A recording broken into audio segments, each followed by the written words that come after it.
Hey everybody. It's been a while. My hair's long again. I thought that I might perform my IOP for you. I'm in the IOP program at Atherton High School in Louisville, Kentucky, and I have to do this project thing that I had 6 days to put together. So of course I put it off to the last day.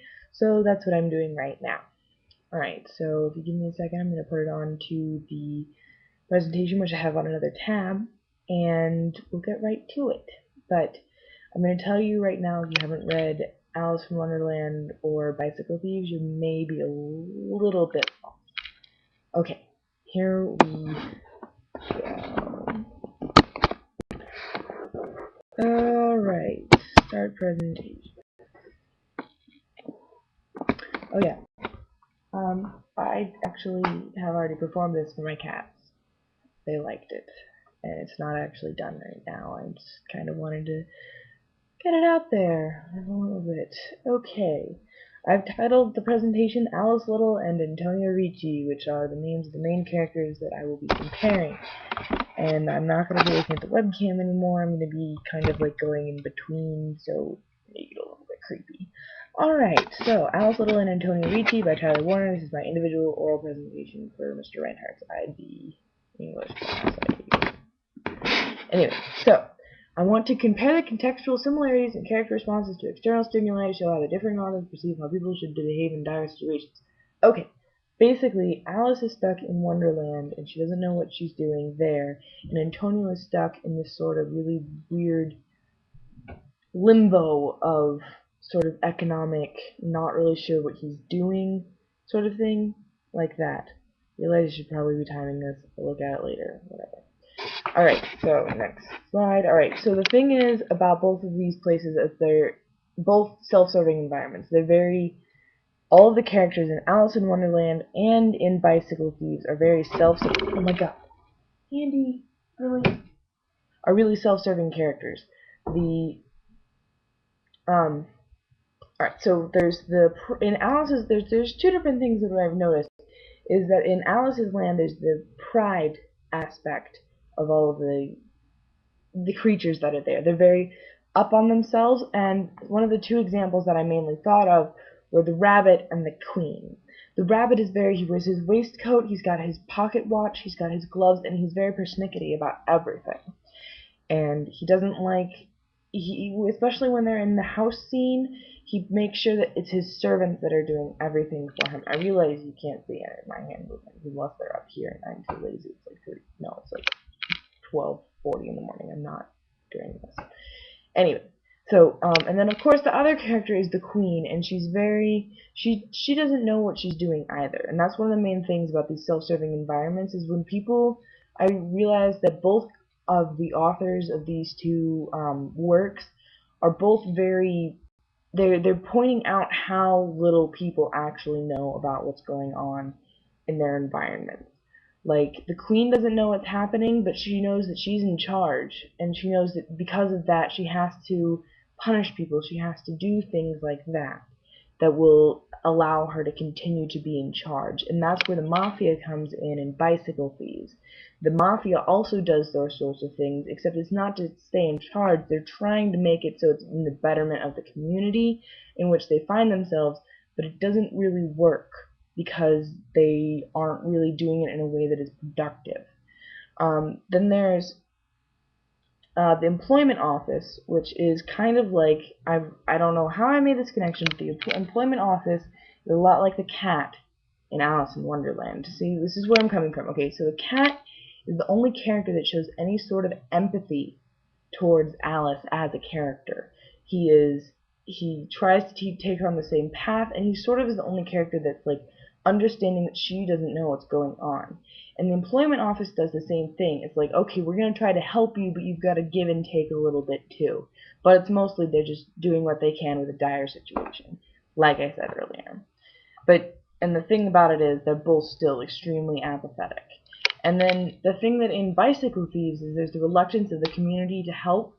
Especially, there's a scene in the marketplace where there's a man that knows that the bike isn't stolen, but he still won't show Antonio the registration number. And this is really interesting because if he knew, he just didn't want to have like any interaction with the police, and it was just a bad idea. Hold on, my computer's dying. Okay. Alright, but both of the, another thing is that both of the places appear to be normal initially, but end up being totally unfair or illogical.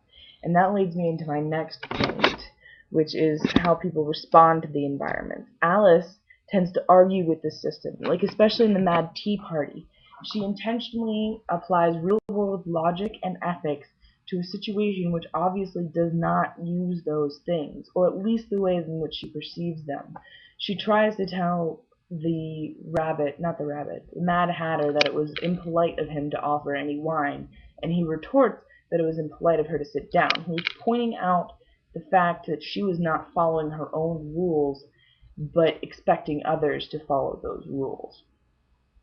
And then, but she's got her own system, and they've got their own system, but the different thing is with Antonio, he's forced to accept the system that he has for survival. He can't do anything else, or he puts the livelihood of his family on the stakes. He's 2 kids and a wife that he has to take care of, but so he has to accept the fact that someone stole his bicycle and there's not much he can do about it. And the funny thing is, he realizes that this system is flawed. Like but he's not doing anything about it. Like, there's a line at the beginning of the movie said by one of the bricklayers at the in the employment office. The bricklayer says, "And because I'm a bricklayer, should I die of hunger?" And the person responds that he can't do. The guy who's representing the employment office is like, what do you expect me to do? Is what he says.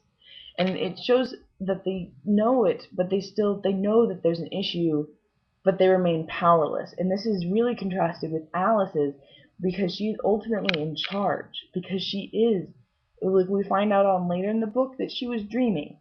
So she is ultimately in charge of all this madness that's going on around her.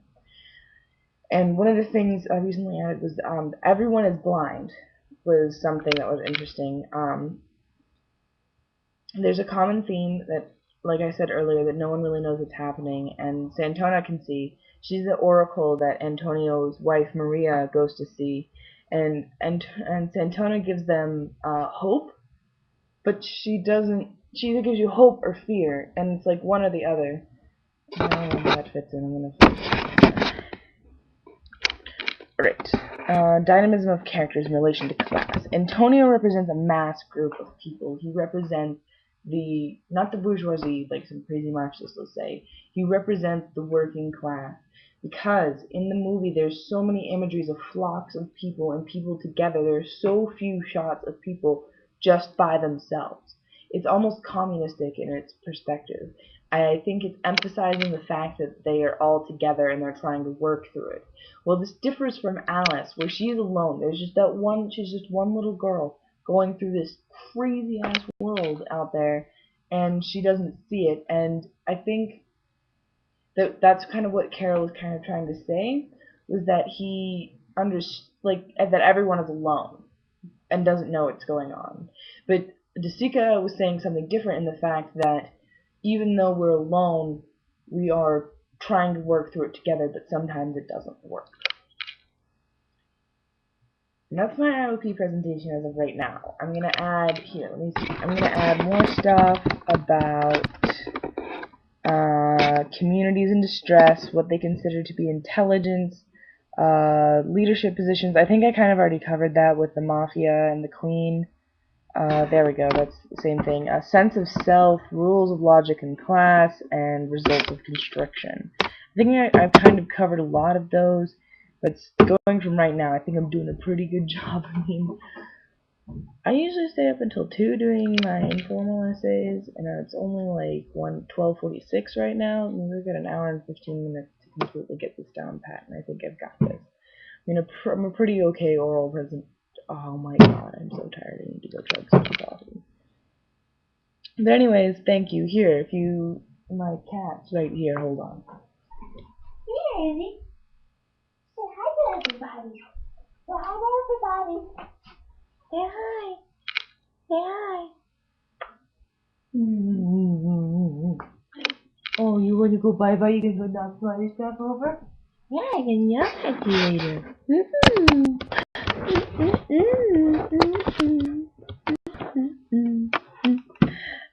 head down that far the whole time? Oh well. Anyways, night.